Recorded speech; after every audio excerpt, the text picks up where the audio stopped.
What happens when dreams meet reality and reality wins? That the story of a beautiful girl named Amina, who sold everything she had to chase a better life in the city. A life filled with high hopes and opportunities. The first thing she noticed about the city was the noise. Car horns, constant shouting, insults, and negotiations. The metallic groan of buses. Even the silence had tension.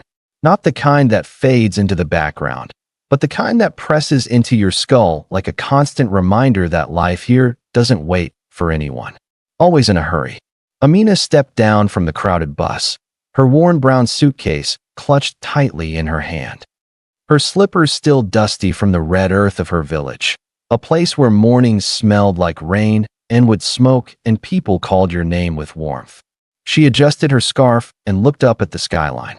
Tall buildings stretched into the sky like promises, cold, distant, unreachable. But she smiled, because this was the place where stories changed, and she was ready to rewrite hers. Back in the village, Amina had been the beautiful and caring darling of the community. One who believed in the beauty of humanity, who believed the world was bigger than the narrow dirt paths and whispered expectations of village life.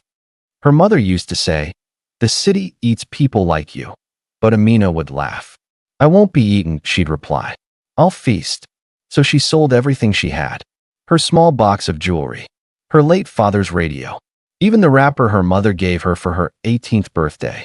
Each sale was a step toward a future she could already see in her mind.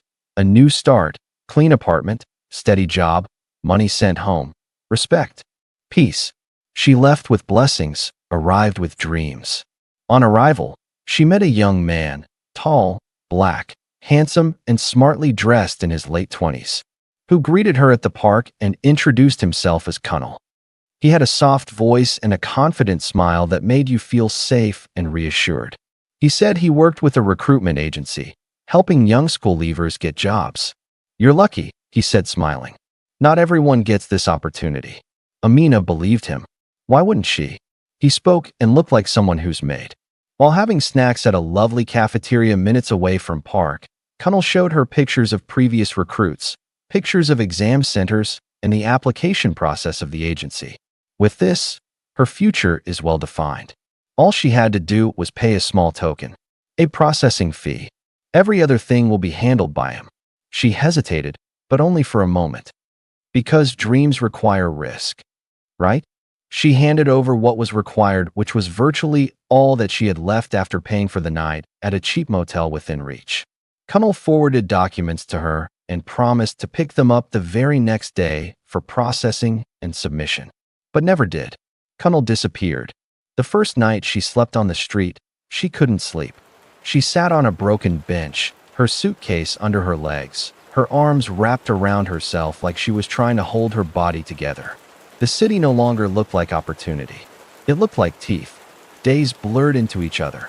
Hunger became a voice, loud, persistent, impossible to ignore. At first, she tried. She knocked on doors, walked into shops to ask for work. Any work. But rejection came fast and real. Sometimes polite. Mostly not.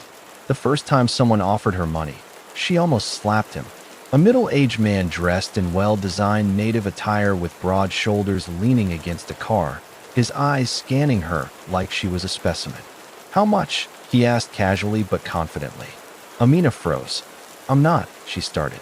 But her voice faded because hunger spoke louder, and exhaustion clogged her thoughts. The reality of city had started breaking her, piece by piece. That night, she cried until her face, sore, and body gave up. The next night, she didn't cry because there was nothing to cry for. Weeks turned into months. Amina learned quickly how to stand, how to speak, how to walk, and how to detach, because that was the only way to survive. She created a new version of herself. Mina didn't feel. Mina didn't remember her past, the beauty and the quietness of village life. Her mother's voice echoing with warmth and assurance. But the mind doesn't forget. It adapts. And sometimes it fractures. The twist didn't come all at once. It crept in slowly. A voice. Soft at first. "You're doing well," it whispered. Amina thought it was her own thoughts. Until one night, she realized something terrifying. The voice didn't sound like her. It sounded different. Something in her recent past. "Cunnel, you wanted this," the voice said. "You chose this." At first, she resisted. "No," she'd whisper back. "I didn't." The voice continued, though patient, but persistent. "You sold everything to come here, to pursue your dream." It reminded her. "You trusted too easily. You're not a victim, you're the reason." Reality started bending. Sometimes she'd see Cunnel in the crowd, smiling, watching. Other times, she'd hear him laugh in the distance. But whenever she turned, he was gone. One evening, as rain poured heavily, Amina stood under a flickering streetlight, her clothes soaked, her makeup washed away. For the first time in months, she looked at her reflection in a puddle, and she didn't recognize herself, not just physically, but mentally and emotionally. The girl who left the village was gone. That night, she called home. Her hands trembled as she dialed the number she had memorized since childhood. Her mother picked up on the second ring. "Amina?" The sound of her name broke something inside her. "Yes, Mama," she said, forcing a smile into her voice. "How are you? Are you okay?" Amina looked around.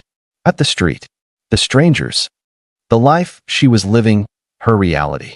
And then she said something soothing, something meant for her mother. "I'm doing well, Mama." Though she lied, but it didn't feel like a lie. It felt like the truth, her reality. For now. And from that moment, the psychological shift was complete. She wasn't just pretending anymore. She started believing it. The money she sent home became proof of success. The pictures she took in front of random buildings became evidence of a better life. She curated her reality, edited it, and rewrote it. But deep inside, the voice grew louder. "You see," it said, "you're exactly where you wanted to be." The final twist came on a quiet night. Amina was sitting alone, counting money under a dim light. Suddenly, she heard footsteps. She looked up, and there he was, Cunnel, standing right in front of her.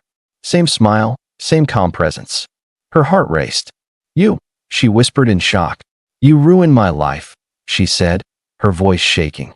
Cunnel tilted his head slightly. "No," he said. "You gave it to me." Silence. Heavy and unbearable. Then something strange happened. Amina blinked. Cunnel was gone. Just like before. That's when it hit her. Not as fear, but as clarity. Cunnel wasn't real anymore. Maybe he never truly was. Not in the way she thought. He had become something else. A part of her, the voice of regret. The embodiment of her choices. The shadow of her broken dream. The next morning, Amina woke up different. Not healed or saved, but aware. A deep sense of awareness. She picked up her phone, opened her messages, and typed something she had never dared say or acknowledged. "I'm not okay, Mother." She stared at the screen, her finger hovering over the send button. The city remains loud, still unforgiving, still hungry, looking for victims, dreamers. But for the first time, Amina stopped lying to herself, but accepting her reality. Sometimes, real change begins in a place built on illusions. Tell us, what are your thoughts? Was meeting Cunnel a test of character? Or was he a figment of her deprived imagination? If you did enjoy this story, please like, comment, and subscribe for more deep, thrilling, and cinematic exciting stories. Share this video. Someone out there may need to see this. Subscribe to Deadend Stories for more thrilling and exciting crime stories.